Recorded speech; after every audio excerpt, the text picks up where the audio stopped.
Indy cars are ready to begin their 17-race series with a new venue in Miami. On pole is Michael Andretti. He's back with Newman Haas Racing. That's the team he won the championship with in 1991. And then there's the story of Mauricio Gugelmin. His engine failed him in morning warm-up. He didn't turn a lap. We'll keep an eye on him. Raul Boesel is looking very strong in his new Rahal Hogan Mercedes entry for 1995. And also Gil de Ferran coming over from Europe, driving for the Jim Hall team, had one incident in the qualifying session, but is looking very strong. And then there's the story of Christian Fittipaldi, who out-qualified his world champion uncle. We'll be back with a start right after this.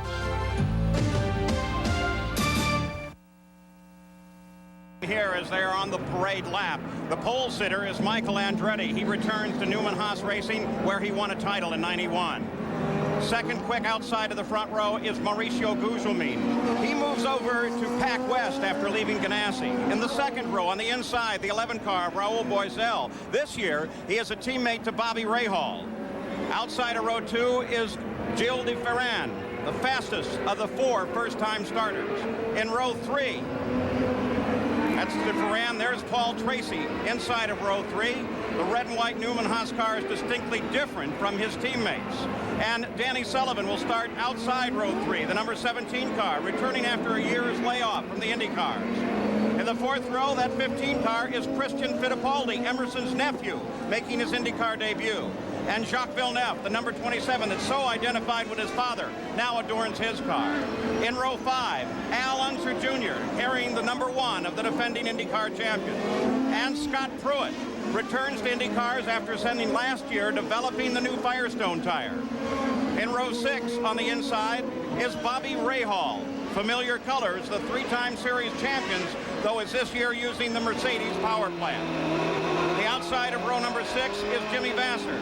The yellow rollover bar will help you identify this car and separate it from his teammate Brian Herta. In row 7, number 16 is Stefan Johansson. Robbie Gordon is in car number 5. The major change here is from a Lola chassis to a Renard for 95. In row 8, Andre Ribeiro, a new team, a new driver to IndyCar, and the only Honda engine in the field. That brightly colored car, nice bright yellow front. And Emerson Fittipaldi, the team, the sponsor, and even the number remain the same as in '94. Row 9, Adrian Fernandez and Teo Fabi. The 10th row, Alessandro Zampedri and Brian Herta. In row 11, Christian Danner and Eddie Cheever. Row 12, Eliseo Salazar and Eric Bachelard. 13 is Hiro Matsushita and Dean Hall, and alone in the 14th and final row is Dennis Vitolo. This track here is 1.829 miles around as they gather up behind the PPG pace car and are very close to starting this season. There it is. Keep a close eye on turn 2 and turn 12. We've seen a lot of action there this weekend. Notice, too, that the pits here are curved. Now they begin to slow the field down and bunch it up as they head into the final corner. Pace car is off onto the pit road. Front row nicely aligned. As Michael Andretti takes the green flag, jumps into the lead. Gugelmin to the second. Boesel comes up on the inside. de Ferran to the outside. Perfect start. Now they head down the very fastest part of the track. Safely through the first turn. Now on to Biscayne Boulevard. Up toward 185 miles an hour. On board with Rahal. And Scott Pruitt just ahead as he smokes the tires under braking. This is the major part right there at the chicane. We got to watch it all day. Braking is what's going to be the answer there. Nobody can give it up. That's where you see the tires smoke a little bit. Michael Andretti, car number 6, begins to pull away. He's been absent from the Newman Haas team for 2 years. Now he's back, and he resumes just where he left off in the lead. That second place car is Mauricio Gugelmin. The yellow car is de Ferran. And that's Paul Tracy. Sitting back, he's managed to get around Raul Boesel. You now ride with Paul Tracy. Now he's also the teammate to Michael. That's both the Carl Haas teams, and their cars are identical. The paint jobs are a little bit different, Paul. What Tracy has to avoid is an accident. He's accident prone, and he needs to get off to a good start this year with no crashes. Michael Andretti leads the first lap. Remember, he did that a year ago at Australia, went on to win the race, taking the first lap honors away from Nigel Mansell, the pole sitter. said in the opening, have had problems during practice. There goes through the chicane again. And a lot of them are being careful now. You see they're getting spread out. Look at it right here, how far the cars are. Car into the wall. Car brushed the barrier back there. Looks like it might have been the car running in. It's Paul Tracy. Car was running in 4th place. I guess I spoke too early on that one. Paul Tracy had 3 accidents in practice. He had to get his season started with the new team, proving that he could get through races without crashing. This is a terrible beginning for Paul Tracy. So for the moment, the local yellow flag only affecting that section of the race course, as young Paul in his first race for his new team is out quite quickly. So Paul Tracy walks away. The field continues to race on the rest of the circuit, and now full course caution comes out. So they'll put out the pace car and slow the field while they get Paul Tracy's wrecked car off of the edge of the race course. We're under our first caution of the season here in Miami. We don't know exactly. We're live in Miami. A full course caution underway. An incident started when the 3rd place car of Paul Tracy brushed the wall. He was battling with Gilles de Ferran. Now, here it is. Watch, he goes to the right side first. Now he's going to go down a long straightaway and keep up the speed. He's just getting started now. And he'll be going into the chicane. Now watch, he'll start braking right here. This thing braking, he locks the brakes momentarily, hits the left side, hits the right side, just absolutely drove right into both of the walls. Of course, the left one threw him into the right one. Here's a view from the holiday, the 3rd car on the frame, the red and white one, right there comes in, boom, hits the left one, that threw him to the right. He really didn't have any steering, Paul, by the time he got to the right side. But that's Paul Tracy's fault. He drove right into the wall. Watch this on the left. Kaboom! Right there. You can see his head lunge forward. He goes over and hits the right wall. That's the reason we saw both tires on both sides of the cars all bent up. What caused it, Bobby? It was the driver's mistake. He just simply tried to straighten out the chicane too straight, and you can't do that. As you saw from the helicopter view, Danny Sullivan was right behind him and almost collected Paul when he came off of the wall. Coming into this race, there was every reason to think that Paul would be a good rival for his new teammate, Michael Andretti, and that they'd battle it out all season if Paul could overcome his tendency to make mistakes. It was mistakes that crippled him last year and it conceivably led to his being released from Penske. Now, of course, he continues where he left off with mistakes. Beautiful view here. That's the road so many have taken to the port of Miami, where the cruise ships are docked. You can see them there in the background. Shows you how truly picturesque this wonderful circuit is. And Ralph Sanchez and his Miami Motorsports Group have done a marvelous job putting this event together. Matter of fact, there are a whole series of yachts that are on the shoreline right along the edge of the racetrack here. So we are under full course caution. 4 laps have been scored into the record book. Michael Andretti started on the pole and led the early laps until this, actually the early lap and a half, until this incident involving Paul Tracy. Now this turn right here, I want to explain this real quick. Those red things that you see on your screen are actually water barriers. And they're made for safety, like if you hit those things, they're full of water and it absorbs the shock an awful lot. Robbie Gordon started 14th, moved up to 10th in just 1 lap. Let's go to Jack Arute. Well, Paul, one of the things we have to look at with a new facility is the fact that what are the fuel windows? And everybody's telling us that the window could start under a full course caution as early as lap 18. If that's the case, you see this OP on these Goodyear tires in Robbie Gordon's pit? He scuffed in the optional tire, that's what it stands for, and was the quickest car in most of the practice session this morning. It's a harder compound than what they qualified on. So what the team has done is they've taken the OP, the optional tires, put them on the wall. They are assuming that this race will have a lot of cautions and they will stay out as long as they can after they duck in around lap 18 and take on the harder compound tire. So with the tires here, Bobby, we're going to see a lot of interesting strategy. Yes, for sure. And another thing you want to remember about that is the cars have to start. Now you wonder, why did he just go ahead and start with those hard ones? They have to start the same thing they qualified on. Everybody that I know of went with the soft tires for qualifying, Paul. The harder tire, of course, is a little slower but has better life. We see Paul Tracy walking back.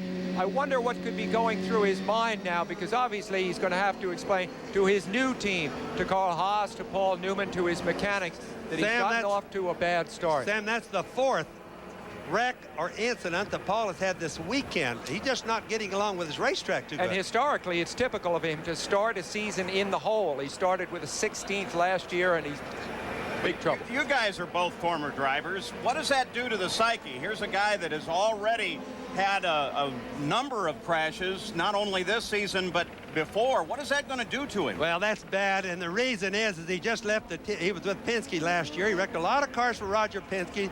There's talk that that's the reason he got released. Let's go pit side and Gary Gerald.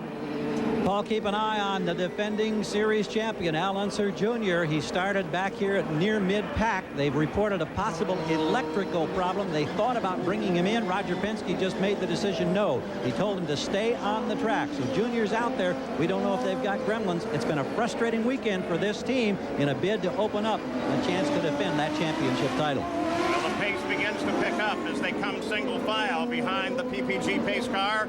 Michael Andretti leading them around, and we should head back toward a green flag just 2 turns from now. Great view back from Michael's car. The car right behind Michael, the multicolored car, Mauricio Gugelmin, a former Formula One driver who's really finding his way now in IndyCar ranks. Gugelmin had trouble with his engine in the morning warm-up, barely got out at all. But obviously, whatever that problem was, they got it fixed. But look at DeFerrin right behind him, beginning to close in, battle developing for second place. Yeah, the yellow Pennzoil car. We haven't seen that car run this good in a long time. And Fabi, who has been with the Pennzoil car for a long time, is in a different car. And who's winning the battle? Dee Ferreira is. The first time he's been in IndyCar racing. In the back of the field, number of cars now beginning to string past Eric Bachelard, the 19 car back there. Including Ray Hall, who's running back in 10th in that black and yellow car. Here we see the multicolored car of Christian Fittipaldi, 3rd in line here. New to this kind of racing, but not new to racing. He's Emerson's nephew. He's had some top finishes in Formula One. I think he's going to make a very big impression on IndyCar. Christian Fittipaldi currently running in 5th place. Strange with a name like Fittipaldi to see the 3 stripes of a rookie on the back of the car, but of course he is here in IndyCar. Let's go to Jack Arute. Well, Paul Tracy has walked his way back to the entrance of pit road. What happened, Paul? It's just disgusted, really. You know, I've had brake troubles all weekend, and just the rear tires locked up, and I couldn't stop, and it was either, you know, go through the tried to cut it through the turn, but just hit the wall. So it's just a bad start to another year, I guess. So seems like this cloud has been over your head for the last couple of years. How are you going to shake it? I don't know. Just try to have a good race and have a good race for the Budweiser guys in Kmart in Australia, and you know, we'll move on to the next one. Good luck, Paul. And look at the Pennzoil car, the number 8 car. That's DeFerrin as somebody lights up the brakes big time coming into the corner. He's been falling steadily backwards after a great start and running up to 3rd place. Now, anytime we see a lot of cars going into the chicane together like this, or excuse me, all apart, clear across the track, you're going to see a lot of brakes lighting up, a lot of smoke out of the tires, because there's only single file through there. You cannot get 2 cars through there together. Well, it's obvious DeFerrin will be heading for the pits at the conclusion of this lap. He's a powertrain problem. He's obviously got something wrong with his engine, Paul, because he's really lost his speed, but everything is still together. It looks like he's probably handling good. Let's go to Gerald, Gary Gerald. In the DeFerrin pit, we understand from the crew that it's most likely a gearbox problem. That's why he's limping along. So it relates to the powertrain, as Bobby suspected. Gearbox problems early on this first street course. See, Bobby, you're not so old. You were right. He was. So at the front of the field, it's Michael Andretti being chased by Mauricio Gugelmin. You ride with Brian Herta, who sits down in the field right now in 17th position. Michael is our leader. 8 laps are complete. Back live in Miami, the first race of the IndyCar season. Danny Sullivan is now up in 3rd place. He was able to get around Christian Fittipaldi. And I'll tell you what, for a guy that's laid out for a year, it doesn't look like he forgot anything. Well, he even joined us in the booth last year at Indianapolis, and at that point, I think he could have had a great future in television and any other things outside of the cockpit. But after a year away, he realized how much driving really meant to him, and he had this opportunity with this new team called Pac West. He's come back and made the most of it in very short order. Let's set the field on the 11th lap. It's Michael Andretti in front, followed by Gugelmin, then Danny Sullivan, then Christian Fittipaldi, Jacques Villeneuve, Raul Boesel, Al Unser Jr. up to 7th finally, then Scott Pruitt, Bobby Rahal, and Robbie Gordon rounds out the top 10. Oh, and we've got a car to the wall, and this is Bryan Herta. Herta has not had a good weekend. He had a crash on Friday after he had problems with his engine in the first session, and now, of course, he's put it in the wall again. The significant thing here, of course, Bryan has very little experience, really, in Indy cars. He drove for A.J. Foyt last year up until his big accident in Toronto, where he was hurt. This is his first race after that. It's only his 6th start in Indy cars. That's a turn where there's been an awful lot of problems, Sam, through the practice and through qualifications. That's turn 12. We've had more wrecks there than probably all the others total together. That's where Tracy had 4 tires, yes, that's Tracy had 4 there, and the tires really saved Bryan Herta. And you can see he's running without any problem. The tires really absorb the shock of the cars tremendously. In fact, Paul Tracy told me during practice that a lot of sand tends to get up on that turn 12 position. Let's go pit side, Gary. Jim Hall is here and is working with his crew. Can you tell us about this problem hopping out of gear, Jim? Yeah, I can't tell you why. We know that it's got some kind of a gear selection problem. We're trying to figure out what it is right now. It's kind of disappointing for us, but anyway, that's the problem, isn't it? They've had a terrific weekend right up until these opening laps. It's a shame. Well, you can see that despite his misfortune, Bryan Herta was able to get back into the action, though now he runs 22nd. Just to tell everybody about the transmissions just a little bit, they're all sequential shift transmissions. They only, like if they're in first, they just keep pulling it back 1 notch, go to second, next notch is third, next notch is fourth, and on up to 6 speed. So when they downshift, they have to go through each one. Or to the motorcycle racers, it's just like, or motorcycle riders, just like a motorcycle transmission. Well, this is the situation that got Herta in trouble and dropped him down through the field. And you can see him coming out of the right-hand turn. He'll be going in to turn 12. Watch here. This is where they all have the problem. There he is. What happens is he brakes, his rear starts locking up, it just starts pushing, and the only way you can go is right into the tires. A lot of the guys have had problems there, and honestly, we can't figure out why.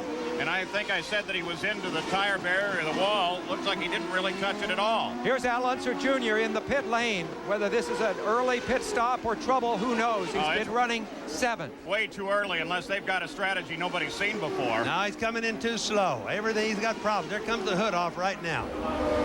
This is the defending champion. And of course, you know that number 1, the number worn by the defending champion, has been an unlucky number historically through the years. In the last 23 years, the car that started the season with number 1 on it has only managed to be champion twice. Let's go pit side, Gary. Well, it is that electrical gremlin that they had a report on earlier, and they've got all the wiring harness out on the left side, the right side of the cockpit, replacing some of the electronics. They're hoping that that will cure it, but boy, tremendous disappointment for the man who dominated so much of '94 with his 8 wins, Paul. Well, Gary, we've seen a number of electrical problems throughout the practice and qualification. Is heat maybe a factor? I have not heard anybody express that exact concern, Paul. I don't think it's that abnormally hot, and of course they anticipated it would be close to 80 degrees today. So we don't believe that's to be the case, but then again with electronics, who knows for sure. Exactly. I think what we're going to find on that, Paul, is heat is not given a problem. It may be hurting a few things, but it's the first race of the season, and it's the first time the cars have ever been pushed really hard under race conditions for anybody here. A spectator this year, Mario Andretti, also the Grand Marshal at this event, watching his son start from the pole and lead the race. We'll be back after this message and a word from our ABC stations. Back live at Miami. Boy, talk about a team that has come of age. Those 2 cars are the Pac West team. They run 2nd and 3rd. The 18 car of Gugelmin, followed by Danny Sullivan in the 17 car. They're definitely the group to watch this year. They run 2nd and 3rd behind Michael right now. They had such a terrible year last year, too, Paul. You know, and look at them. They're both real pretty red, white, and blue cars. They've got to really be a happy team. And they're going to give a black flag to Al Unser Jr. He broke the pit speed limit when he came in, hit 88 miles an hour. They only allow 85 here. Gary Gerald? Paul, he just served the black flag penalty with a stop and go. It was an alternator control box that was fluctuating, and so they made the change. They elected to bring him in and make the change rather than risk having the car die on course and then be stranded for the rest of the afternoon. Also, Emerson Fittipaldi, Unser's teammate, has no radio contact with his pit. Behind the first 3 cars, here comes Al Unser Jr. after making his stop, and here is the fight on the circuit. At 15 cars, Christian Fittipaldi, and chasing him is Jacques Villeneuve. It's a battle for 4th place. Gary, you mentioned Emerson's problems with the radio. He's way back in 13th position. A very bleak day for the Penske team. Al, of course, started badly last year in Surfers Paradise and came on speedily and won the championship. But the feeling this year is things are going to be different for Penske. A much tougher year ahead for them. Well, you know, Sam, they've been testing all winter, and of course the rumor mills get wild, but they say that they've had problems with the car. Now, the car's not changed much from last year, the Penske car. Minor changes to it from what we read and hear about. But for some reason, they've lost what they had last year. Now, knowing Roger Penske, they won't do this much longer. He'll just change the last year's setup and go with that. So Christian Fittipaldi and Jacques Villeneuve continue their battle. Right behind them is Boycel, then Scott Pruitt, then Rahal. As we look further back in the field, here comes Bobby Rahal. Honda power last year, Mercedes power this year. We're just going to climb on board. Bobby and Sam, relax. We're going to enjoy this.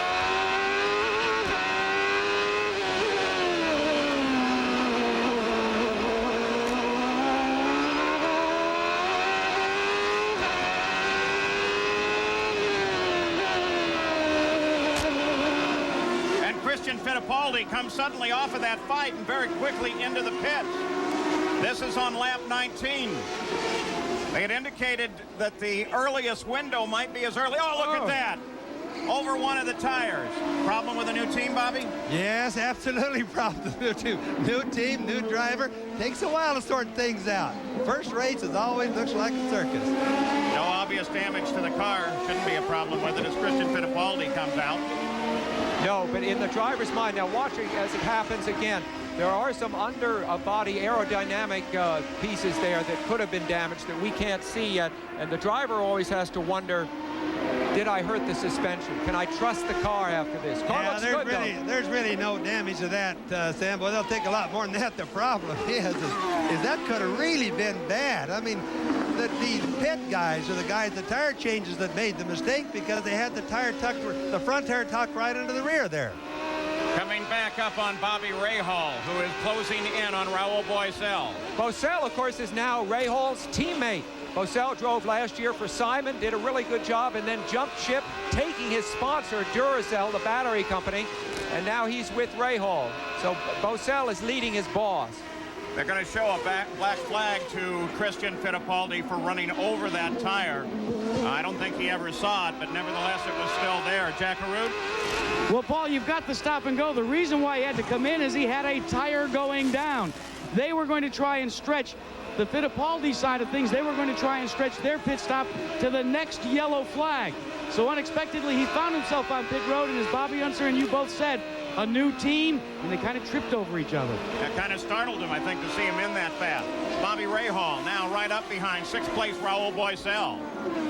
Bobby Gordon just behind him there. Jack, that incident dropped Fittipaldi from 4th back to 12th now. Well, you know, Sam, that isn't quite so bad. He made his pit stop. He does have fuel. What's going to really hurt him is another stop, a stop and go under the green. That's really going to hurt him. That's like double jeopardy. Now, it'll really be bad if all the other guys happen to get a yellow for their pit stops. Now, Boycel out-qualified Rahal by several places. Obviously, Rahal's setup in the race is better.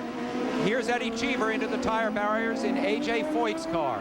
Now you can notice he's 12, going, Bobby. Yeah, turn 12, and you notice he's going backwards. Now he didn't hit anything hard from what it looks like. Looks like he's just barely there. You can even see the slide marks on his front tire there. The problem is they all seem to have problems here, and even now. I'll bet the drivers can't tell you why. It just happens. There is a little ripple-y quality to the pavement as you come in. What happens there, and I noticed this now, during the practice session, I stayed out there in that turn to see what the cars were doing, and that's exactly what happened to this one. Eddie Cheever, they go into the turn a little bit wide, the rear tires lock up, it changes direction just like his did. And Eddie managed to stall the car. That's the problem. Yellow flag only in that area of the course. Michael Andretti, the leader of the race, now by 10 seconds over Mauricio Gugelmin and Danny Sullivan, the PacWest teammate. Beautiful blue skies overhead, temperatures in the 80s.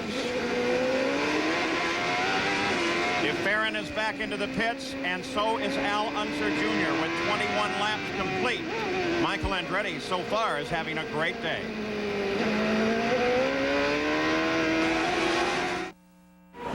Back live at Toyota presents the Grand Prix of Miami, and this just happened, bringing out a full course yellow. The pace car will come out.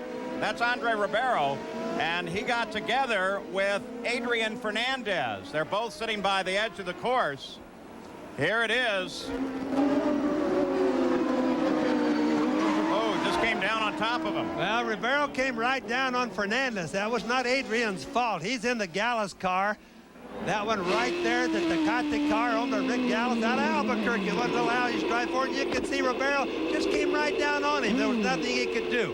It was barely a minor touch, but nonetheless, it was in the turn. All right, let's go pit side and Jack Arute. Well, an uneventful first stop for Michael Andretti. As he came in, they took on 4 tires. They're back out with a full load of fuel. The same cannot be said, however, for Raul Boesel. Boesel got into it with another driver just before the display of the caution, and he actually had to come back in 1 lap too early. Robbie Gordon is in. He's taking on those harder tires. Let's check in with Gary Gerould. More problems for Team Penske. This is Emerson Fittipaldi on the sidelines now. Engine shut down. Changing electronics. I think they're changing the engine control module, the so-called black box. It's more electronics.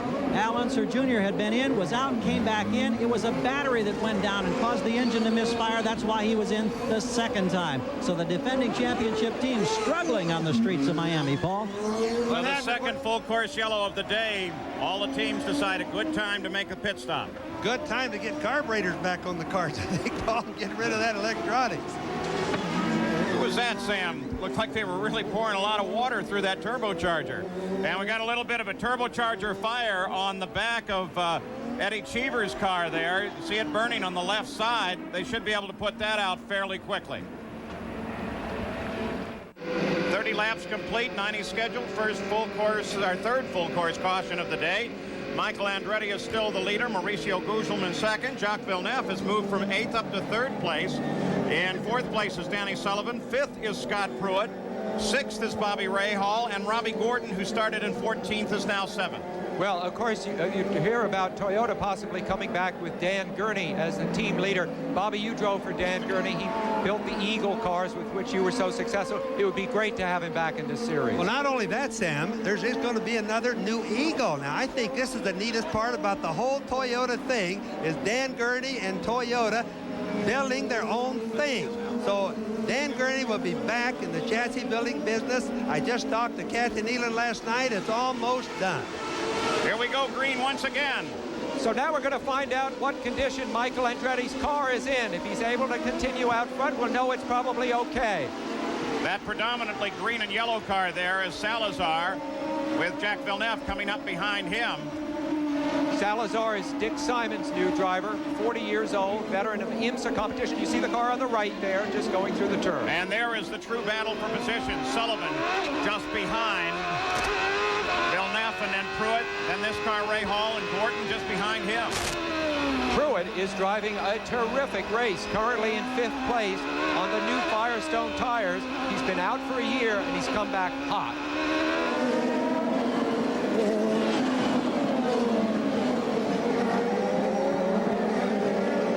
Sullivan looks for room outside.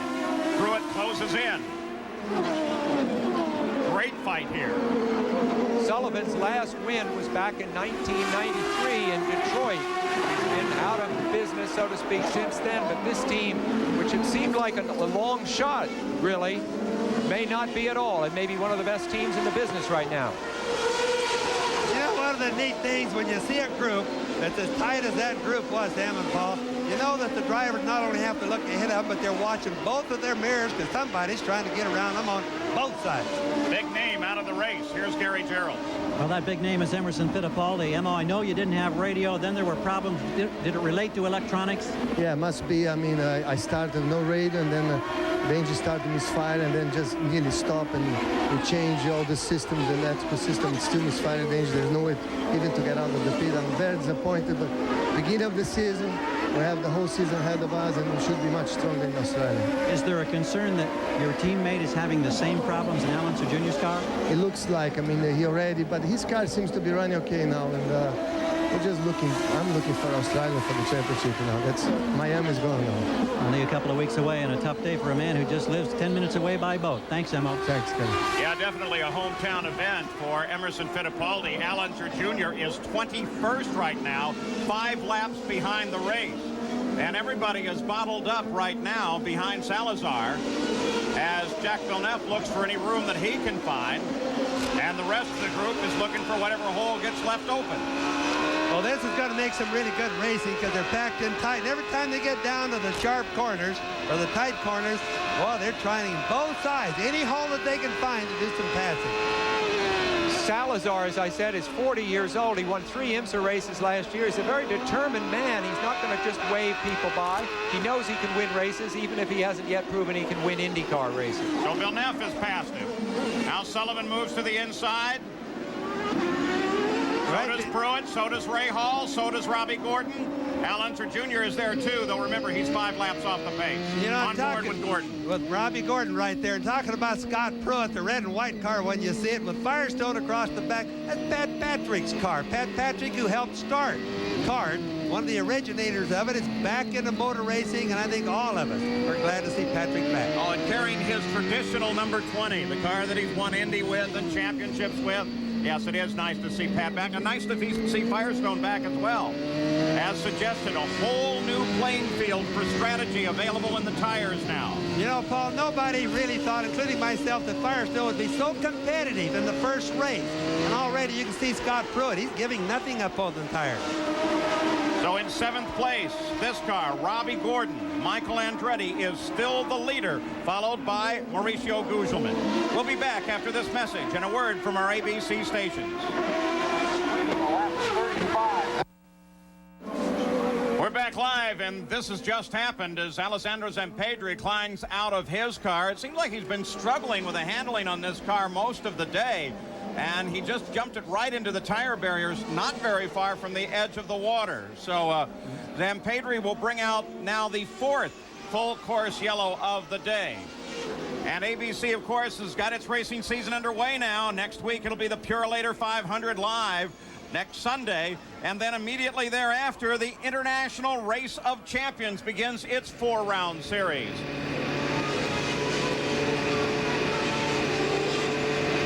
So full course yellow once again. That familiar number 6 out in front with Michael Andretti at the wheel and Alessandro Zampedri. He walks back to the pits, his day already complete. Not very often that I can remember that we've ever seen a car get up on top of the tires. Because the cars are so low, they usually get underneath the tires, get the tires over them. He got his completely up on top. I'll bet he was wondering about that one. He lives in Monaco. You know, Bobby, you made the point earlier, the rivalry between the tire companies. We have a sensational rivalry among the engine suppliers and the chassis manufacturers as well. So it's a wonderful season this way. Nobody seems to have the same combination of car. It's not a cookie cutter series at all. Back live in Miami. 15 laps of yellow, full course yellow thus far in the race. This is our 4th yellow of the day, but it does give us a chance to go down to the pits and see somebody we haven't seen in a long time, Gary Gerould.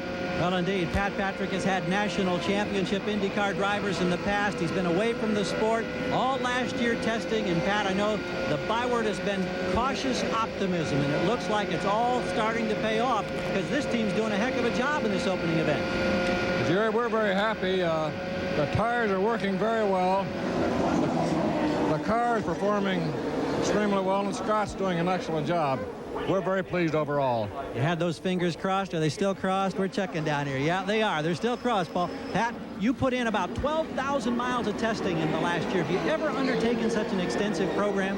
No, I didn't. As you know, I got on the Alfa Romeo program, and it didn't work for various reasons. But when Firestone and Patrick got together, we made an arrangement right up front that we had to do a tremendous amount of testing to be sure the tire worked. And obviously it's working. We think we just turned the fastest lap of the race. You may have Paul and Bobby check that, but I think that's correct. Well, this guy Scott Pruitt can handle a race car, can't he? Yes, he can. Thank you. Congratulations. Keep it going, Pat. Thank you. Now there he is. He currently runs in 6th place. Scott Pruitt out on the circuit. Firestone Tires, Patrick Racing back. Under full course yellow, Michael Andretti's led from the start. We're ready to go back to racing as we're live from Miami, and look at this. Here are the leaders of the race. After this yellow, they're all lined up together. Michael Andretti turns toward the green flag. Jim Swintal gives it a wave, and we're back racing. Andretti followed by Guzman, followed by Villeneuve. First and second are exactly as they started. Michael Andretti was on the inside of the front row, Guzman on the outside, but Villeneuve has come way up the grid and is having a fine performance. Then Sullivan, then Pruitt, there they are. Bobby Rahal and Robbie Gordon closing in as well. You know, it's interesting to think last year, Michael Andretti and Guzman on the same team last year, not the same team this year, running first now, or run first and second. Guzman last year, ironically, was ahead of Michael most of the times in the races. Yeah, they were bitter rivals actually last year, weren't they, Bobby, even though they drove for the same team. However, at the end of the year, it was Michael Andretti who had 2 wins and Guzman did not. Michael has really looked good today, Sam. He's been in the right place at the right times. He's not abusing his car. He did rub the wall one time. That was just trying to pass, though. In 8th place, just behind Robbie Gordon. Oh, look at Rahal. Boy, he almost lost it there. Just behind Robbie Gordon is Jimmy Vasser, who's now in the top 10. Then Stefan Johansson and Christian Fittipaldi rounds out the top 10. That shows you the track is getting just a little bit slippery. Remember, the more rubber you put on the track, the more slippery it gets. There's no heat problems here. Is that just a little bit or is it a little bit? Well, a little bit. I mean, it's quite a bit right now. Well, Bobby, your point at the beginning of the show about how parts of the track are cement, parts of it are pavement, is very tricky for the drivers to go from one part to another. And when the sun starts to get a little low in the sky, visibility problems happen too. Christian Fittipaldi, a terrific pass down on the inside. So Christian Fittipaldi moves his way up. He's in the top 10. Christian Fittipaldi is one of the fast drivers on the track right now, you guys, because after all, remember, he had the black flag incident. He had the problem in the pits. He's really moving that car. I think we're going to see him move up. As Christian made that move around Stefan Johansson, moved up into 9th place. He's got Vasser right ahead of him now. That would be 8th place. And then Robbie Gordon just in that blue car. There's Gordon just disappearing at the bottom of the screen. So it'll be interesting. I think Fittipaldi is going to pick off 2 fairly big names, 2 American drivers here in the next couple of laps. He's charging at the back end of Jimmy Vasser, who has had a great weekend here. New team for Jimmy, driving for Chip Ganassi. Robbie Gordon worrying him to death. You see Robbie Gordon there going by first of that group. He's going to be on the Home Improvement Show with Tim Allen March 28th. You might want to watch for that. So Christian Fittipaldi moving up. Stefan Johansson's not really happy with the pass that was made. I mean, it was a good pass, but I think he wants to get right back around him. Boy, when Christian pulled out there, was going to pass going into the chicane, I thought, wow, I've got to see that if he goes through with it. Christian Fittipaldi at the back of Jimmy Vasser. Christian said, well, he was going to get a lot of tips from his nephew, Emo, but so far he's done much better this weekend than Emo has. It's the other way around, Sam. He's the nephew. Emo's the uncle. His I uncle, hate to correct you on that. Sorry, exactly. And I do think that when they get out to Phoenix, Uncle Emo is going to be very helpful to his young nephew. Don't you think? Help Sam occasionally, don't we? I don't know about the word helpful. I think he may show him a thing or 2. Yeah. Watching this ongoing battle, revolving around Robbie Gordon, Jim Vasser, Christian Fittipaldi. And keep in mind also, Robbie Gordon has the hard tires on his car, the hard Goodyears. Goodyear has 2 compounds here, a soft compound they use for qualifying and a harder compound for the race. Sometimes, even though it's harder, it's still a faster tire. I love this angle. This is looking back from under the rear wing on Robbie Gordon's car. See Fittipaldi peek out there as they came through the chicane. Let Pruitt know he was there. In the straightaways, the cars are not really running faster than the ones behind like you see there. It's just that you're going faster and they separate more, but they gather back up in the sharp turns. That's Vasser just behind, then Fittipaldi. Vasser, of course, has changed teams. He's now with the Ganassi team. He was with Jim Hayhoe's team last year. Doing a good job. I think this shot really shows that accordion effect that happens into a corner. When the lead car gets under brakes, it looks like everybody's going to pull in and pass him. Then the lead car is first back to acceleration, and it evens back out. True, it's somewhat... Whoa! Wow. Jimmy Vasser just jumps to the inside all of a sudden on Robbie Gordon and gets him. Best pass we've seen today. I mean, I know Robbie Gordon didn't expect that one. And behind there, Christian Fittipaldi rips by Gordon as well. Now you've got to ask yourself, is there something wrong? There's Johansson closing in on Gordon. No, I think it's just the harder tires. I don't think there's anything wrong. I think it's just a matter of, like, sometimes guys get caught a little bit lackadaisical. You call it going to sleep a little bit. No, because look, once Vasser got around Gordon, he's really started to pull away. Here comes Johansson trying on Robbie Gordon's back end. No, I think that's just the difference between the softer compound tires and the harder compound tires, which Gordon is wearing. And that's more of some of the good stuff that we are going to see all season long with the two tire manufacturers being in this. Let's go to Jack Arute. Well, Paul, throw the tire controversy right out the window. That's not the problem with Robbie Gordon. How'd you like to be in the cockpit of a car with the throttle sticking? That's what Robbie Gordon's involved with now in the Cummins Valvoline Special. He says every time he just nails it on the gas, all of a sudden it sticks and stays hung up. No problem at all. We saw him pull to the side. He came off a little earlier. There's Stefan Johansson. And obviously, whatever problem he has, is terminal. Yeah, that's a 94 Penske car. There's no accidents or anything like that we can see. It's just probably an engine or a transmission problem. Well, I caught a glimpse of him slowing down just a few moments ago while Jack was speaking. Here we'll get a look at it. He had been running in 10th place. Stefan, of course, the Swedish driver with the background in Formula One, drove for Ferrari. That's also a 94 Penske car. Next one right there, the problem happened. It's last year at Penske cars. You wonder whether they got all the stuff that little Al had last year on that car, don't you? Well, we're just a little over halfway here. Johansson out of the race, Jack Arute. Well, Paul, Bobby Unser still hasn't lost it. He surmised that it was a transmission. That's exactly what Stevie Johnson radioed in to Tony Bettenhausen. He says the transmission's gone away. Stevie Johnson, our nickname from Stefan Johansson. There are other nicknames. We won't use them here, right, Bobby? One good race driver, too. I really respect and admire that guy. He's really taken under the American scene, too. Back to the leader of the race. We haven't seen much of him, and that's because he has been so powerful here at the front of the field. Michael Andretti, now 4 seconds out in front of second place Mauricio Gugelmin. There comes Gugelmin off the corner, but look, he's being challenged by Jacques Villeneuve right now. And waiting in the wings is Danny Sullivan and Scott Pruitt. Villeneuve, remember, in the blue and white car, was a rookie last year, but he won at Elkhart Lake. He had a brilliant pass there near the end of the race that secured that win for him. And today, he is one of the fastest cars on the track. Probably second fastest compared to Michael Andretti. You know, we're over halfway into the race, and these guys have not let up on this battle right here the entire distance. So the price of racing is going to get pretty rough as we get near the end here. There's Mauricio Gugelmin.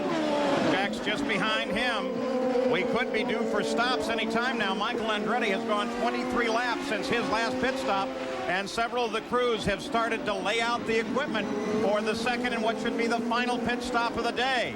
And Michael peels off and heads into the pits. He's in the very first pit, Jack Arute. And Paul, all he was yelling on the radio as he came in is right front, right front. They seem to think that maybe he had a right front go down, so they elected not to push the window any further than they had to. You're right, this should be the final stop for your leader. But boy, talk about living under, now he's killed the engine. The engine is dead, Paul. Oh, they've got a broken control arm on the front of the car. On the right front of the car, there's a broken control arm. Tom, reach down and pick it up. That's the side of the car, of course, that hit the wall earlier, so it makes you wonder if perhaps this wasn't something destined to happen.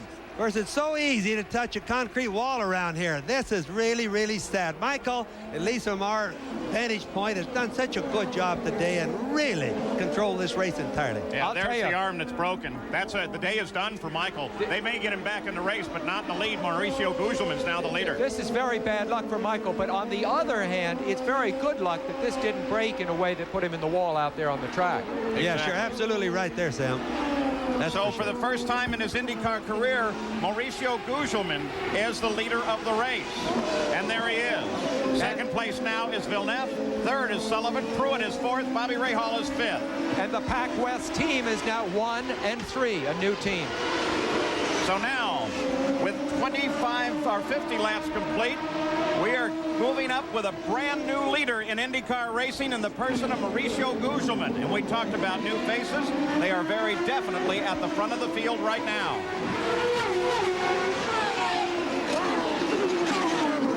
You know, this is really working itself up to be a good race.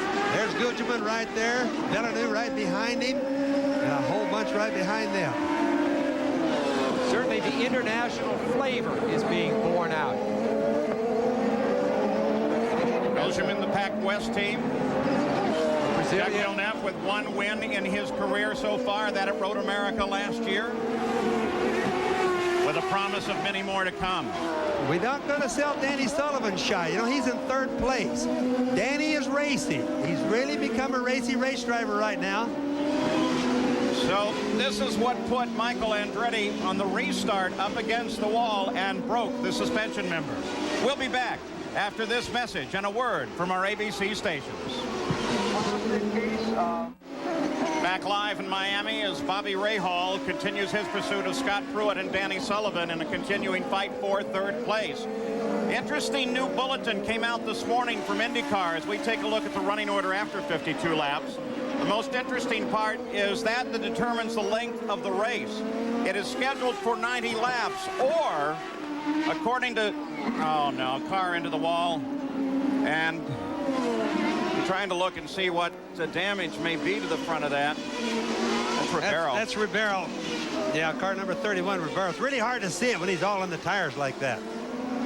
He's okay, but I think that car's probably done. Remember, he was in an incident earlier. Yeah, let's get back to this 6D.5. The race can end at the completion of 90 laps or at 2 hours. And we're going to cut very, very close to that. Very close to that. So Jack Arute and Gary Gerould, starting with Jack, does that affect strategy now? Well, Paul, taking a look at my end of the pits down with Robbie Gordon and Raul Boesel and Christian Fittipaldi, and most importantly, the Rahal Hogan team of Bobby Rahal, they all say that they have adjusted their strategy, and this full course yellow that we have just gone onto plays right into their hands. Most teams are going to elect to come in now for what should be their final stop, assuming that this race will go 2 hours instead of the advertised distance. Now, if all of a sudden the race speed picks up, these drivers could have to make a 3rd stop. Let's go down further in the pits to Gary Gerould. And waiting anxiously for his drivers who are 1st and 3rd, Bruce McCaw. Now, Bruce, we're talking about the possibility of this becoming a timed race. Is that entering into your strategy now? Well, that's not our strategy yet. We're just running to stay out in front. You've got right now running 1st and 3rd. You've got Mauricio in here in the pits getting serviced right now. You've got to be terribly proud and excited about what this team is doing. He's watching them closely. You've got to be terribly proud and excited about what's going on. Our team, the Pac West team, has done a fantastic job all winter getting ready for this race. We've had a year now to get organized, and we're just thrilled. I mean, this. Did you think you could be up running 1st and 3rd in your realistic dreams? No. All right, that says a... The guys have worked hard. Nerda Mauricio's done a fantastic job, and we're thrilled to have him as part of the team. And Danny, we're great to see Danny back in the series. He's done a wonderful job for us. Keep it going. Let's go back to Jack.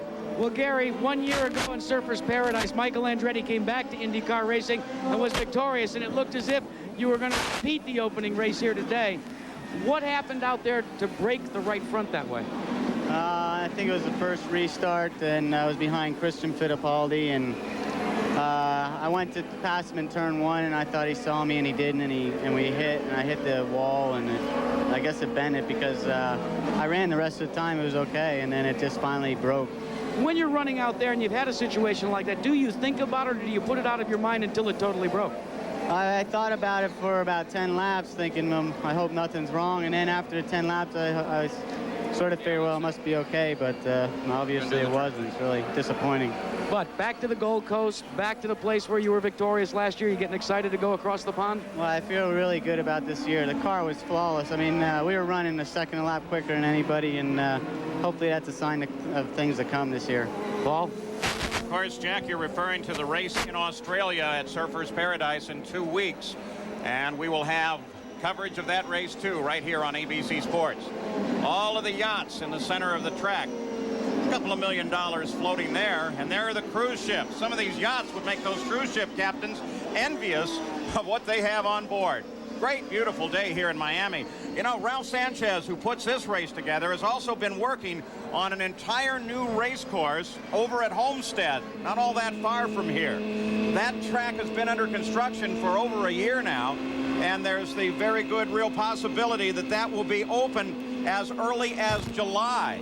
And then it will start hosting races. Now, the Indy cars, Bobby, will they go to Homestead? There's what it looks like under construction. Yes, and it's a state-of-the-art track. Ralph told me this morning he's going to spend approximately $70 million on this racetrack, which is unheard of. But most importantly, no matter what happens there, whether it gets delayed or whatever, he's got 2 years right here under contract with the city of Miami. So no matter what, we're going to have super good IndyCar racing here in Miami for a long time. Homestead is a really great layout. It's patterned after Indy with the 4 distinct turns, but it's only 1.5 miles long. So it's kind of a combination of a mile track and Indy. Should be a great racing track. Well, now under this full course yellow to show you how the pit crews can make a difference.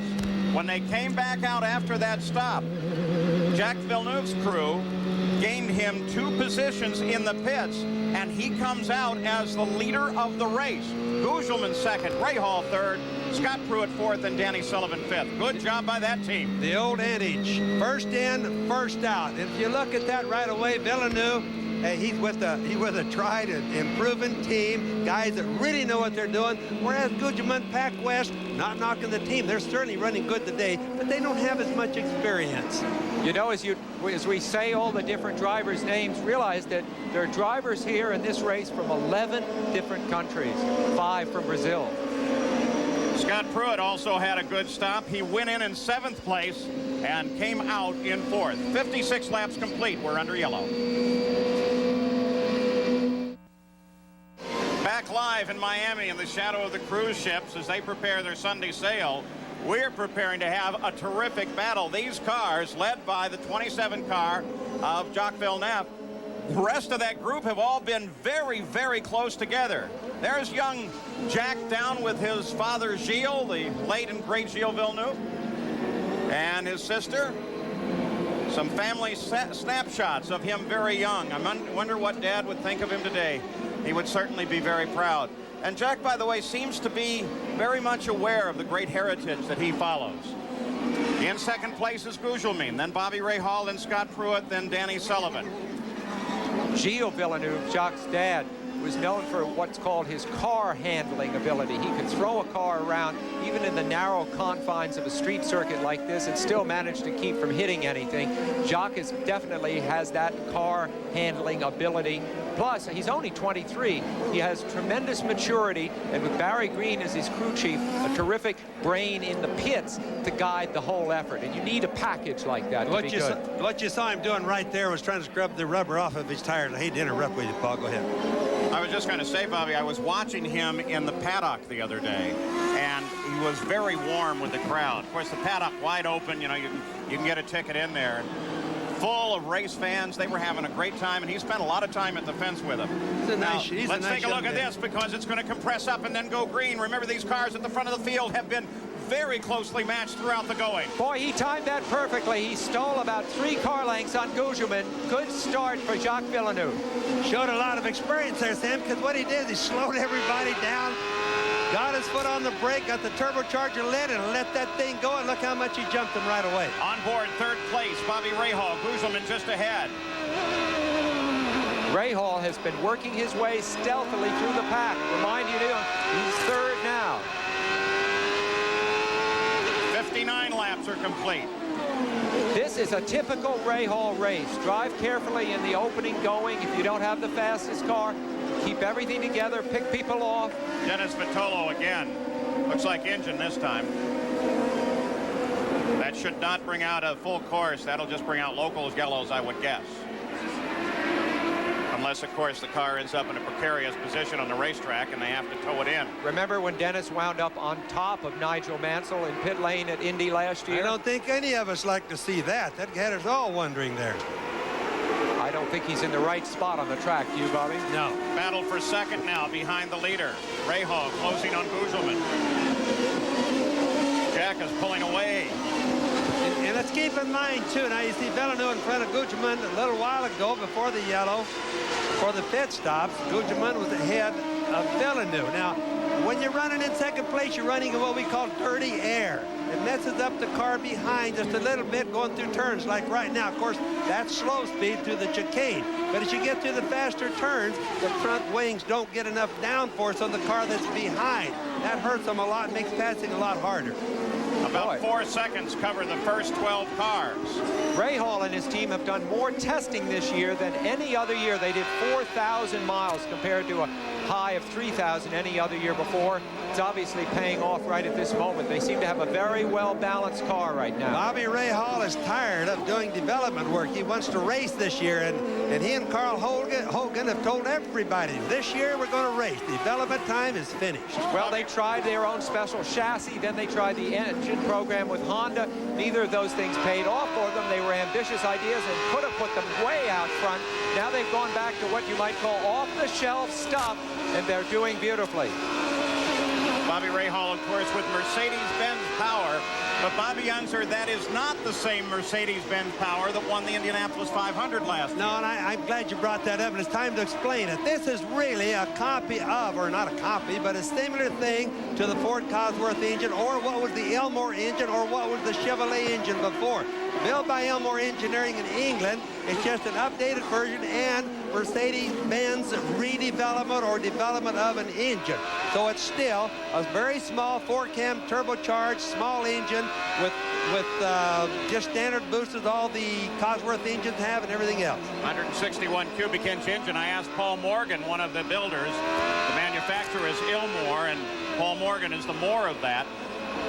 And I said, what can you do to an engine? What were you concerned with an engine that's formula has existed for so long? He said he's trying to get it to turn a little faster, and they worked very hard on helping it economize fuel this year. I think the distinction that should be made, though, is it's not the kind of engine you might find in a Mercedes car, a street machine. It's built purely for racing. But what they did, Sam, to make it better than last year or make it different was they made it breathe better. Air is what makes engines run. If you put air and then put some fuel with it, they make more horsepower. And they definitely have more horsepower this year than they've had in the past, but it isn't the same engine. It's a development from that engine. Danny Sullivan working on 4th place, Scott Pruitt. Look at how exciting this is. They are not stretching out. They're compacting. It's very good racing. First 5 cars all right together on the race course. One just more little thing on the Mercedes thing. When we do go to Indianapolis, of which we'll be covering at ABC this year, they won't see the same Mercedes engine they saw last year. They'll see Mercedes engines there, but it won't be the rocker arm or what we call the stock block engine. Well, that formula is effectively outlawed. It's outlawed. It won't happen anymore. We don't even see those engines around anymore, but I know all the fans ask me constantly about the Mercedes engine. They mean the one that little Al won with last year. 62 laps now complete. You see Boesel and the Duracell car leading. Christian Fittipaldi, both these men have had their troubles throughout this race. They're battling now, as you see, for 7th place. I think we're going to see a lot of both these men at the front throughout the year. They have good cars and they're extremely good drivers. Remember, Boesel is now the teammate to Bobby Rahal. Rahal is running 3rd. By the way, Michael Andretti came back to tell us that he thinks he identified Christian Fittipaldi, that car that you see right there, as his problem, the number 15 car that came across him and made him brush the wall. And now he wants to correct that because he believes that, in fact, it was Eliseo Salazar. Fittipaldi, it's a little offline. Gives the room to Vassar, and Vassar goes inside. He got into the speed bumps, had to slow down, and of course he lost a lot because of that. You can't get the car up on these curves or into the speed bumps very fast because you have problems with it. That's a classic example of what one small little mistake means. A whole car length lost and a place lost. And on this track, even getting on the curves, as we watch the on-camera shots, we see the curvings all the way around there on the left, all around. They don't run much on them here. They're very slippery. Also, you see they're all painted. Paint doesn't make it get adhesion, it makes it more slippery. Riding, of course, with Brian Herter. his teammate Vassar 2 cars ahead. So the Chip Ganassi team well represented in this shot. 64 laps complete, 26 to go. They're averaging a little over a minute a lap, so it looks like without any new caution periods here, this course will run to its 90-lap conclusion. But it's going to be pretty close. There's Vassar in the red car with the STP decal on the side of it. That's Vassar, then Fittipaldi, and then Herta. There's Herta just coming in the top of the screen. Jimmy Vassar's an awfully good race driver. With Jim Hayhoe last year, under finance. Jim's a good, long-time good friend of mine. Got me into flying a lot of ways. Talked to him this morning, Sam, and Jim just said he didn't have enough money to keep the gap up. He had a good driver in Vassar, so he had to join with Chip Ganassi on the Target team right there and become a member of that. Besides that, he says he's saving an awful lot of money himself personally. Well, Vassar had a 3rd place finish last year. He has been very, very good. Of course, right now he's running 8. Very proud promoter here, Ralph Sanchez, says the crowd here is 90,000 today, completely sold out, turning people away. The Super Bowl held here, 72,000 at Joe Robbie Stadium. Let's go to Gary Gerould. Couple of updates, Paul, concerning the defending champion Al Unser Jr. He's having to come to the pits about every 6 laps. One of the batteries that controls an alternator control box and other electronics keeps draining and the car begins to misfire. So they change a battery about every 6 laps. They're doing diagnostic work, but clearly he's just out there trying to learn more and more about a brand new race car. As for Jacques Villeneuve, we talked briefly with Barry Green, asked him if there were any concerns whatsoever. He says our concern is we've still just got too far to go. And looking at the history of this weekend with all the incidents, we're just hoping that he can stay and keep his nose clean. Other than that, car is working beautifully. The 64 car is Christian Danner. He started in 21st position. He now runs 11th. Nice steady fire throughout the entire run of the race, and you got a glimpse of Adrian Fernandez there, involved in confrontation earlier, but was able to get the car back into the running. 66 laps now complete. Jacques Villeneuve may be looking at his 2nd IndyCar victory. Back live in Miami, a race that is now 68 laps old. It's scheduled for 90 laps or 2 hours, whichever comes first. Jack Arute, right now it looks like 90 laps is going to come first. So the question I would have is, what about fuel for a number of these teams? Well, Paul, remember during that last stop, we said some crews were taking the gamble that it would go only the 2-hour distance. Now everybody's recalculating because the speed is picked up. They feel they're going to go to the 90 laps that was advertised. And here's what's happened. Bobby Rahal says they have enough to go the distance, enough fuel. His counterpart, Raul Boesel, does not. They feel they will have to go back and have a splash and go. For Robbie Gordon, the situation is thus. They feel they've got enough, but his problem is with the throttle sticking. He may have to come in as well.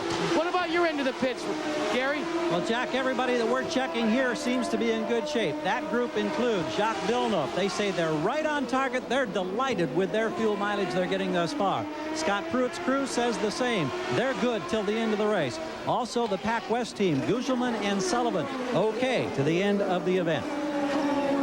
Villeneuve is the leader. There's 2nd place, Mauricio Gugelman, Bobby Rahal 3rd. Scott Pruitt.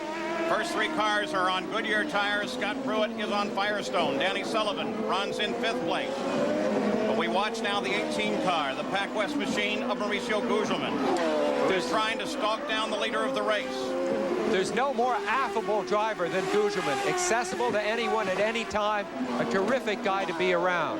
Just think, if a race were to end like this, think how bad that the Pac West guys are going to feel knowing that they actually lost the race in the pits. Not on the racetrack, but in the pits. Well, take it the other way. How good are Barry Green's guys going to feel that they won it in the pits for Jack? They're going to feel really good if that's what happens. And, of course, they'll spread more money around, right? That's right. Remember, in this day and age, it isn't just the driver or the driver in the car. It's very much the crew chief that counts. As a tactician, a man who works out the overall strategy as well sometimes. And Barry Green is always mentioned among the superstars in that category. If you race Barry Green, you know you've really got your hands full. That's a lot of what makes our racing really good, Sam, is the pit stops. That really makes it exciting because it's like you said, it's teamwork. Danny Sullivan, the year off didn't hurt him a bit. Well, he has dropped, of course, from third and a more ambitious positioning on the track, now down to fifth. You wonder about his fitness. He is 44 years old, the second oldest driver in the race. Emerson Fittipaldi, 48. I doubt it. I mean, he's been pouring on the fitness as only he can, exercising, but there's nothing like driving a race car. Danny could conceivably be tiring. Just speculation. Robbie Gordon just went out and around Eddie Cheever, putting him down a lap. Eddie Cheever runs in 16th place, driving the famous 14 of A.J. Foyt. We were watching Robbie Gordon a couple of days ago when he was out here running, and we watched his hands. You watch his hands on the steering wheel that you just saw there, how smooth it is. The other day, he was jerking all over the track with the car that he was in, ultimately having some accidents, having some problems. He's really smoothed out during the race. Now, that's what his car owners and that's what his sponsors are looking for. The boy really has a lot of talent, but he needs to smooth out a little bit. And he also, Bobby, needs to win a race this year. Oh, Danny Sullivan loops it in front of Robbie Gordon. Gordon climbs on the brakes. He gets around him. Danny's going to try to get the car going again. He's got the engine still fired. Jimmy Vasser comes around. Christian Fittipaldi comes around. These cars don't have a good turning radius, and he's not going to be able to back that thing up. They got a terrible turning radius. He needs somebody to push him back. He needs those men to come out. Look at him giving him the hand signals. Yeah. He needs it so desperately. He's done such a good race. And he's losing it right now and losing it bad. One of the IndyCar safety teams, as well as one of the course marshal members, is there. And they need to get through that fence and get Danny going. Danny Sullivan was running in fifth. Look at this man is thinking he wants to get through the fence. He needs to do it. He wants to get pushed back. It's almost past tense now because it's going to be too late. Here he comes. You can see the rear wheels lit up. He got her loose, spun it around. But show you about experience, he's keeping the engine running. Now, while the engine's sitting there, incidentally, it's getting hot because there's no air flowing to it. They'll get hot in a hurry. Now watch, he's turning to the left as far as he can, but like you said, Paul, they won't turn very far. He's run out of room. He's on the grass. He's against the wall. All right, now put this one into the strategy. Let's see how fast they can get that car off of the course as we ride with Robbie Gordon, because they've just gone full course yellow. So once again, the time factor may be a factor. Look at that. Remember when Danny spun in front of Mario Andretti at Indianapolis and went on to win? That anniversary is coming up exactly on its 10th anniversary this year. That Robbie Gordon did not know which side to go on. Boy, was he trying to make a decision there. So with a full course yellow out once again, 72 laps or 90 of complete. Might be a 2-hour race as well. We'll be back after this message and a word from our ABC stations. Back live in Miami, that's Alessio Salazar standing over on the left side of your screen there, looking down on his number 7 car that did this under the full course yellow. Look at the vortice coming off the wing through that smoke. Does that tell you something about downforce? Oh, man. You know what really is happening there, Paul, is the cylinder heads or something breaks and the water is going to the turbocharger, causing all that white smoke. Nevertheless, it fogged the course up for a bit. We were under full course yellow anyway. It may lengthen that a little bit. 74 laps are complete. And we'll see whether or not this turns out a timed race. Of course, in 2 weeks, Sunday, March 19th, here on ABC Sports, IndyCar action goes down under. The Australian IndyCar Grand Prix. Don't miss our coverage from Surfers Paradise in 2 weeks, right here on ABC Sports. So the leaders, once again, packed up behind the pace car. 10 cars, all right together there, all fighting for position. As they get Danny Sullivan back underway so he can rejoin this pack. But he'll be well down in the field. When the race resumes, it's going to be an incredible struggle between the youth of Jacques Villeneuve and the experience of Bobby Rahal, I think, as this thing develops, because I think Rahal may very well get past Guzman and take on Villeneuve. You don't see Guzman as a factor? I see him as a factor. I think we're going to see a lot of Bobby Rahal. Let's get a pool going, Sam. I disagree with you. Robbie Gordon went out to make a move, tried to get around Scott Pruitt, battle back in the field. Didn't get it done. Focus is on the front. Gordon, boy, he came way wide off of that corner.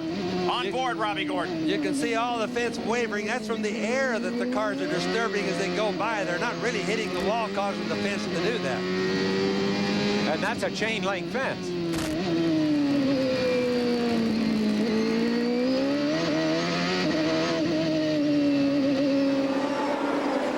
Static in the front with the first 4 positions. So Pruitt now beginning to battle with Bobby Rahal.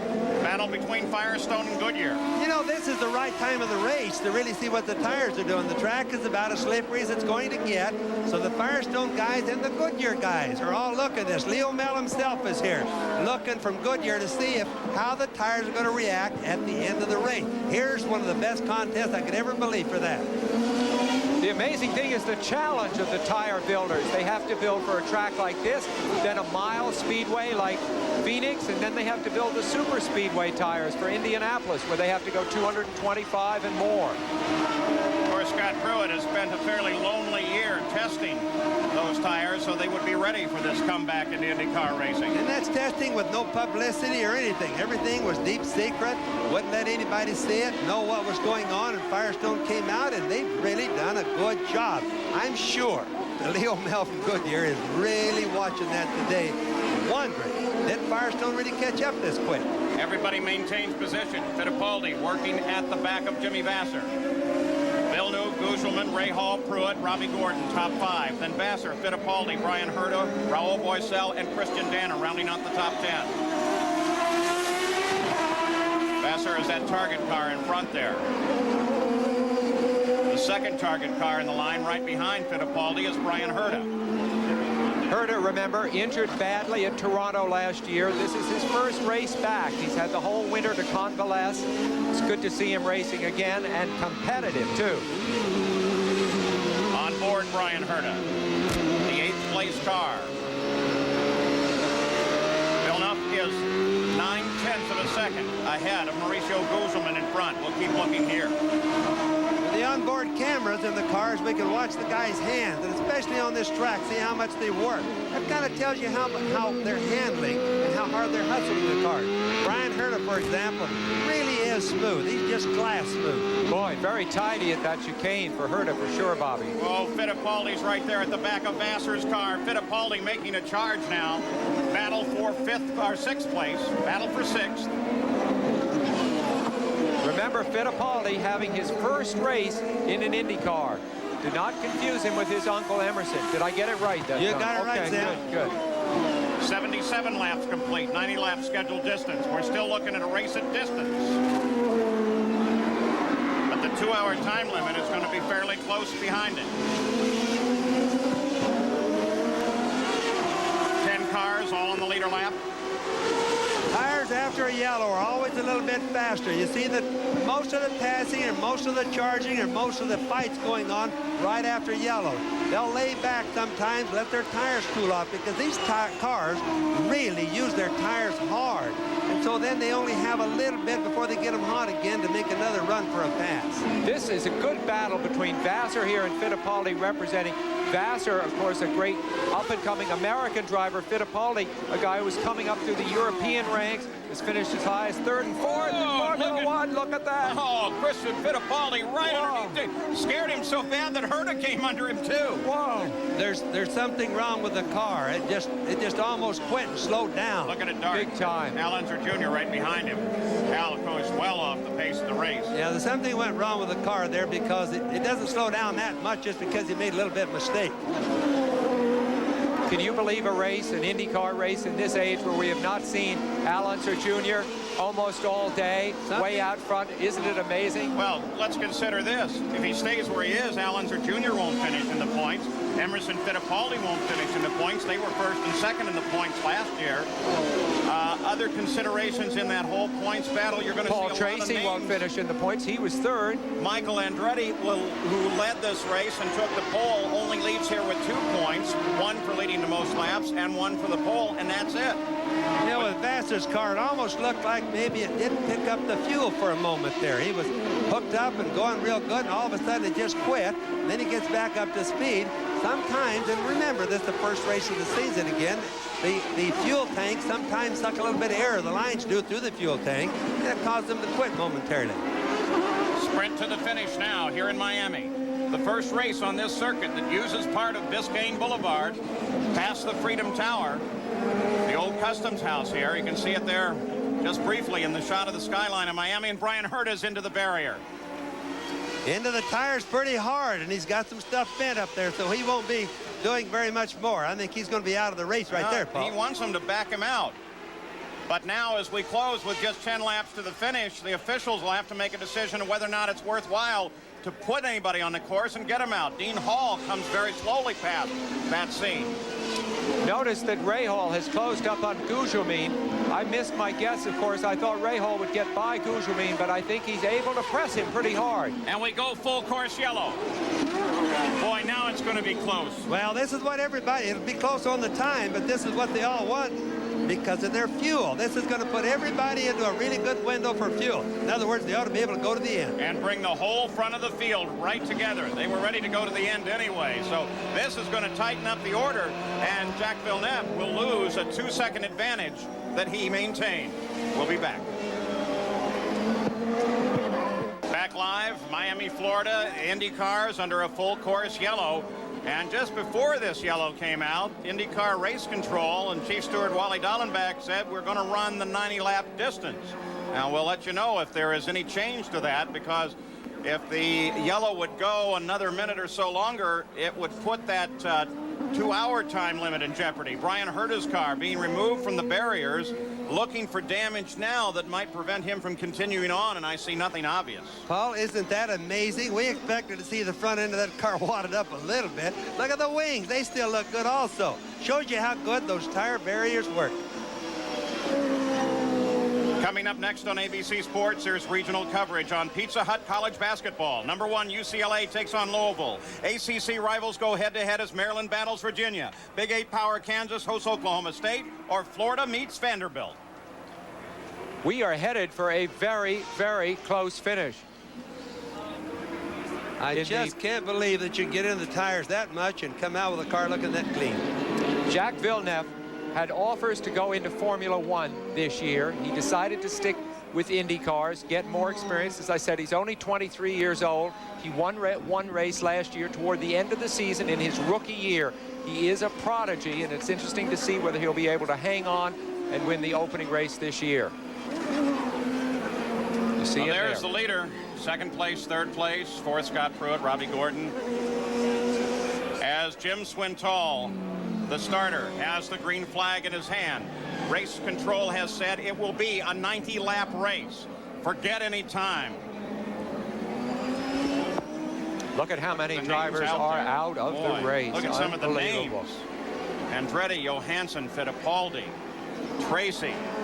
Let's go to Jack Arute. Well, Paul, this long yellow has enabled Bobby Rahal to cool his tires. He was reporting to his crew that he couldn't pass because he had a severe push going into several of the turns. He radioed back in, though. He's happy that it is going the 90-lap distance. When they drop the green, look for him to try one more time to take a stab at second-place Gugelmin. We'll have to wait and see if he's got it. Villeneuve stamps the throttle. Green flag comes out. Again, he is able to get a bit of advantage, though not as much as he did last time on the restart on Gugelmin. Rahal and Gugelmin stay right there, glued to the back end with 8 laps to go. And Jack, of course, I think we won't see any stupid moves from Bobby Rahal. 3-time champion, knows how to put these championships together, often a second or a third, particularly if you think you're racing men who may not be as much of a threat over the whole year as others. We stay with you right to the checkered flag now. Action to the end of this race, 83 laps gone. A wily veteran in third place there, the professorial Bobby Rahal, back with Mercedes power.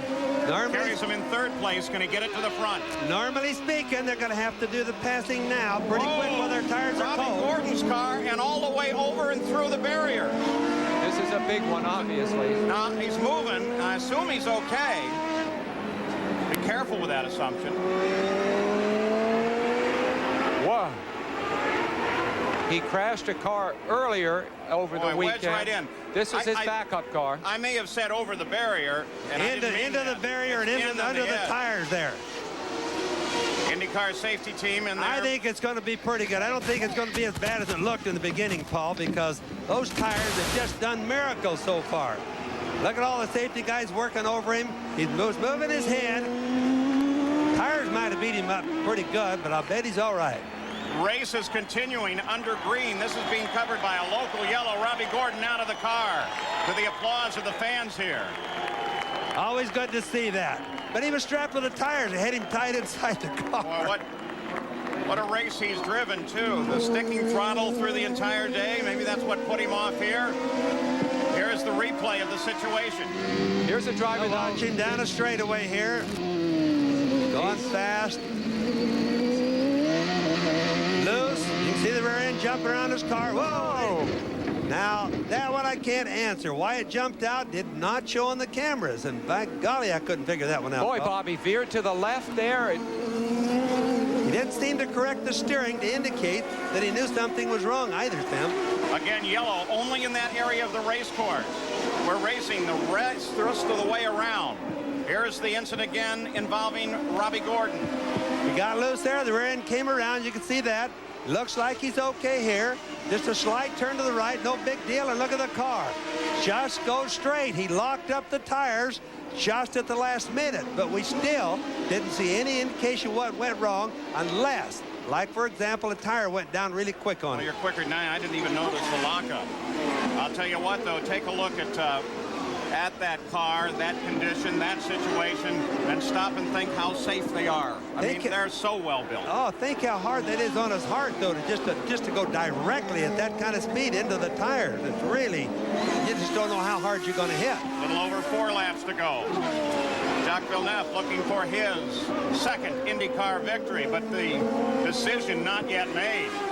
Rahal, Pruitt, Gugelmin, Christian Fittipaldi, they all want to have something to say about it, and they are in a position to do so. Look the how track is also getting very slick. Yeah, that's what I was going to mention. Look how the cars are twitching and jumping around. The tires are kind of wearing out. The track is really slippery at the end of the race. It's what we always expect, the hardest time of the day to pass right now. And Rahal there in the black and yellow car coming under pressure now from Pruitt in the red car with Firestone. So a Goodyear car there being pursued hot and heavy by a Firestone car.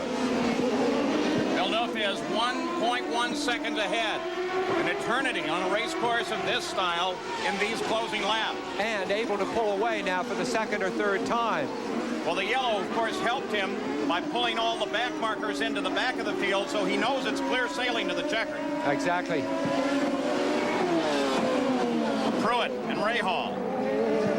Rahal holding down third. What a terrific thing. Were Pruitt to pass him and get a podium finish for Firestone on their first try back into IndyCar racing. That could happen. I don't remember Sam and Paul ever seeing Pruitt, or at least my memory doesn't serve, that he's ever driven such a good, consistent, and hard race. New team, Firestone tires, a driver that's basically been off for a year just testing. I think he's really done good. I don't think Scott Pruitt has ever in the IndyCar has been given the opportunity deserved. I think you're going to see a lot out of it. I was going to say such a great IndyCar race, Bobby, because in fact, of course, he's the current Trans Am champion. He's a master of that kind of car, and we've also seen him do brilliant things in IROC cars. I think he's just never had the fair opportunity in Indy cars. I think you're right, Sam. Rahal, you see the serial scoring up through the race, started 11, now runs third. It's hard to make a pass here. I mean, we've seen passes. It's all waiting for somebody to make a mistake. That's really what it's all about. Like Pruitt would like to push Rahal hard enough to make him make a mistake. And that's exactly what Rahal's trying to do, the man right in front of him there. 3 laps to go. We'll go the distance here.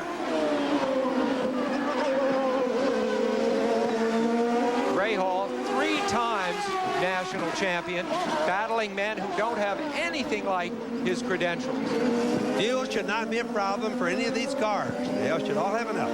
There's the leader. There's the interval.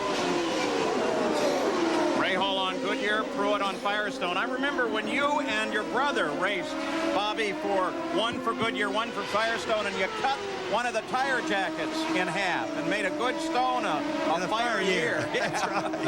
That's what my parents used to wear. Villeneuve, of course, the youngest driver in the race. First time carrying 27. The coming in of Firestone to this race is certainly going to make IndyCar racing better.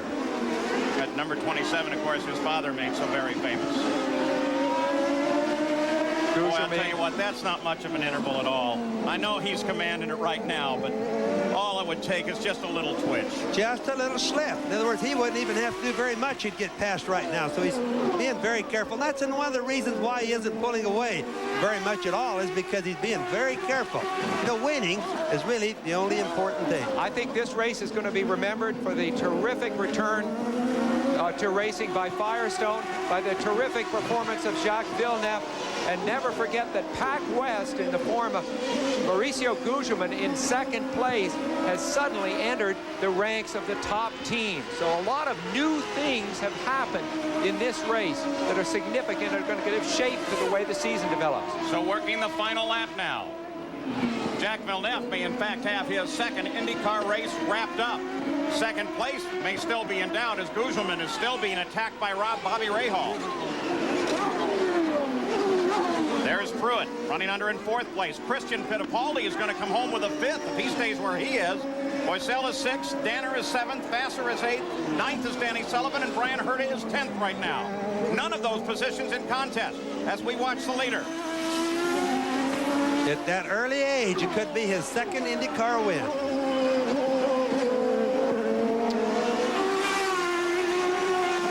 Boy, is this a future champion of IndyCar? Look how smooth. He knows there's a checkered flag waiting for him, and there it is. The first race of the IndyCar season is done. They celebrate. In Jacques Villeneuve's pits, he has taken his second IndyCar victory. Gugelmin comes across the line in second, followed by Rahal, followed by Scott Pruitt, then Christian Fittipaldi in fifth. In sixth place, Raoul Boiselle, then Christian Danner up to seventh, Jimmy Vassar in eighth, ninth, Danny Sullivan, Brian Herta finished in 10th. Al Unser Jr. could only manage a 15th place out of the points. But congratulations to the winner here. As Toyota presents the Grand Prix of Miami, they'll be presenting Jacques Villeneuve with a rather large check as the winner here today. We'll be back to talk with him. Right after this, you're going to see a very happy young man, winner of the first race of this IndyCar season.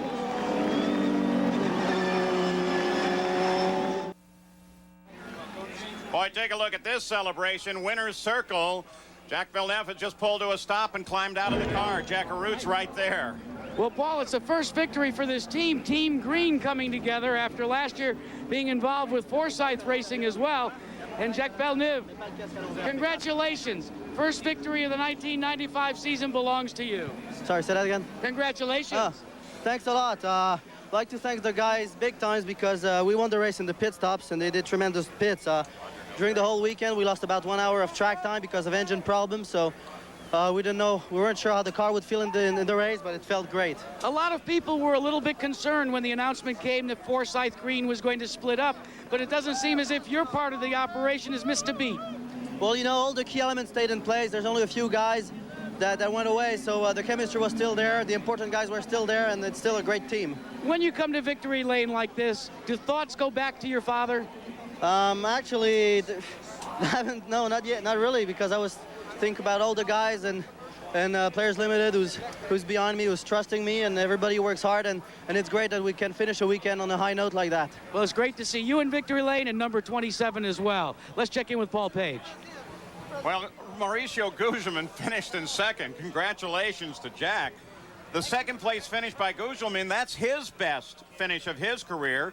Christian Danner finished in seventh, the best of his IndyCar career. And Christian Fittipaldi, in his first start, finishes in fifth place.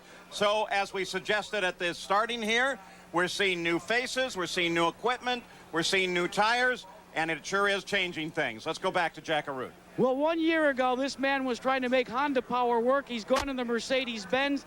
Lo and behold, a third-place finish for Rahal Hogan Racing. Bobby, congratulations. Thanks, Jack.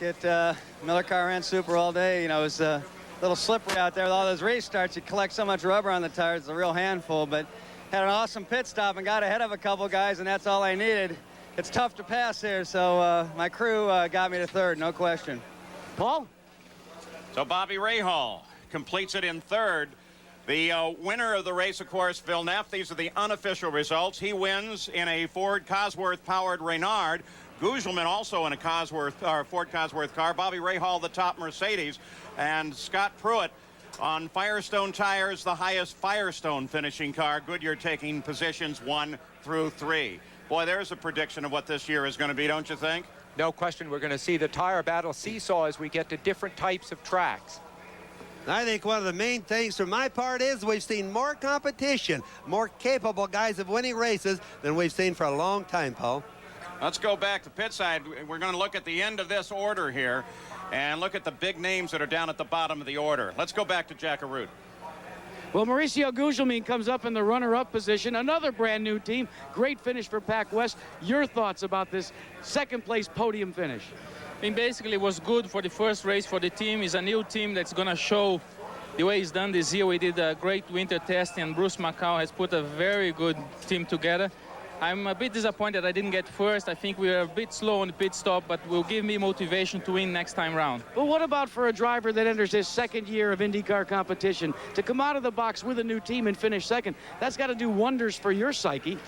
That's very good. I always believe on my team. Since the first day we went testing, has showed potential, and I think we're going places this year. Could be a big day for Brazil here today. Usually it's all about Fittipaldi, but they say Miami has a lot of Brazilians you could be celebrating tonight. Oh, that's for sure. I mean, Emerson is a great guy. He's the reason why we're all here, and I think now we should be taking over from him. He should rest a little bit. He's getting old.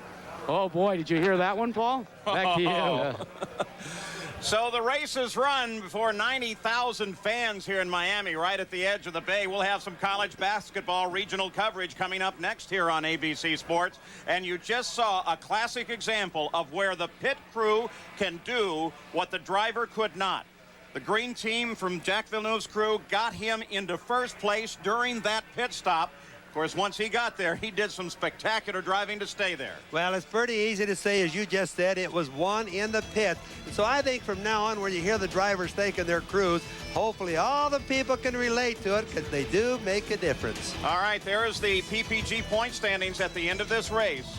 Some interesting names at the top of the order. The IndyCars race next in 2 weeks at Surfers Paradise, Australia. And here on ABC, of course, we will have coverage next week from Atlanta, the Purolator 500, and then round number 1 of the International Race of Champions. The ABC racing season very definitely underway. And I think we have an idea here of what racing is going to provide this year. So congratulations to Jacques Villeneuve, the winner of the second time in his IndyCar career. I'm Paul Page. For Sam Posey, Bobby Unser, Jack Arute, and Gary Gerould. We've had a great time here in Miami. We look forward to the season and to next year.